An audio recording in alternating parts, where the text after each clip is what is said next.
Шымкентте банан өсіп жатыр. Тропикалық жемісті алғаш рет өндірістік көлемде өсіру қолға алынды.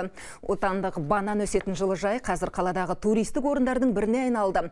Мұндай банан алқабы орталық Азияда жалғыз дейді кәсіп иелері. Бұл Шымкенттегі банан плантациясы. Мұнда экзотикалық өнім өсіріліп, жергілікті нарыққа шығады. Қазір бұл орын қаладағы сұранысқа ие жылыжайдың бірі. Себебі бананның қалай өсірілетінін көруге қызығатындар көп. Банан алқабын көруге елдің түкпір-түкпірінен, тіпті шет мемлекеттерден де адам ағыла бастаған. Күн сайын тропикалық бауды тамашалауға 200-300-ге жуық адам келеді. Ал демалыс күндері келуші саны 500-ге дейін жетеді.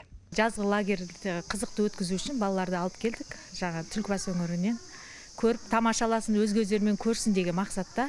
Балалардың алған әсерлері өте керемет деп ойлаймын. Бірінші рет көріп тұрмын, иә. Бұл әсер өте әдемі екен. Бұл жердің тағы бір рет көруге кеңес беремін. Өз көзімізден көргеннен кейін өте қуаныштымыз. Осындай өзіміздің елімізде осындай өндіріліп жатқанына, бананды алқап бар екенін өз көзімізден көріп, тамашалап бүгін келген жайымыз бар.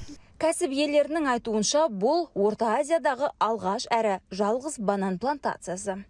Біздің елімізде емес, Азиядағы жаңалық. Азия бойынша бұндай бау жоқ. Бауды көруге сұраныс халықтан көп болды. Сол себепті біздер деген экскурсияны аштық.